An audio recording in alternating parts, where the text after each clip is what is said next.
हिंजिलिकाटू निर्वाचन मंडली रे एठी चली बिजु जनता दल प्रतिष्ठा उत्सव। बिजु प्रेमी माने आम पाखरे अछंती। कौन कहिबे आज्ञा आज 28 वर्ष पूर्ति होई बिजु जनता दल 29 वर्ष रे पदार्पण करिछि। आपण आज सही कार्यक्रम करूछंती कौन रहिछि? बिजु जनता दल प्रति वर्ष यही कार्यक्रम करुला जहाँ सरकार करुला लोक मान अवगत करा। वर्तमान आम सरकार ना आम विरोधी दल नेता अच्छु। आज जो बीजेपी दल सरकार अच्छी आज ये नारी सुरक्षित नहीं, चाषी सुरक्षित नहीं, चाषी की पीड़िया मिलूनी, जो प्रकार परिस्थिति सृष्टि है जो गण दर्शन होची मनुष्य बचार साहा भरसा ना यही प्रकार परिस्थिति की आम दृढ़ विरोध करुँ। दृढ़ भाव विरोध करूँ। लोकों स्वर ही रही 28 वर्ष पूर्ति 29 वर्ष रे आज बिजु जनता दल दीर्घ 25 वर्ष धरी शासन कला। तेरे कौन कहिबे आज कार्यक्रम?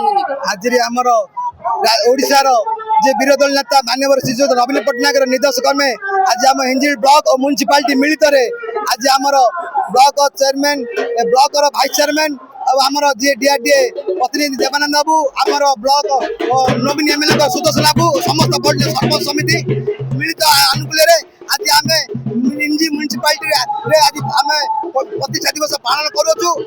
आज 28तम वर्ष सरी 29 वर्ष आरंभ है।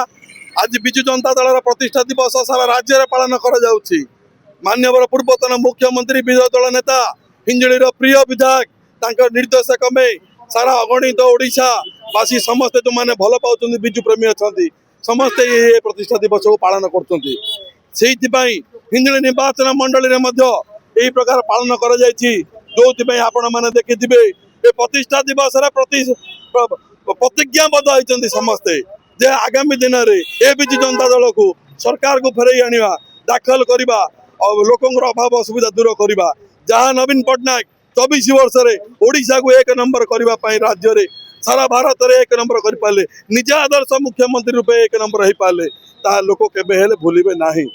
एबे असमय दिन आसी दल आज सरकार नहीं तेणु सरकार को आसिया समस्ते प्रतिज्ञाबद्ध होती समस्ते कहते ये प्रतिष्ठा दिवस रे प्रतिज्ञा कर आगामी दिन में दल को संगठन सुदृढ़ करने और बिजु जनता दल को सरकार गठन करने मैंने शुणुले बिजु जनता दल जो नेतृत्व नौथुवा कर्मी मानकर जेहेतु बिजु जनता दल प्रतिष्ठा दिवस अवसर रे 28 वर्ष पूर्ति आज 29 वर्ष रे बिजु जनता दल दीर्घ 25 वर्षर शासन करथिला एही दल।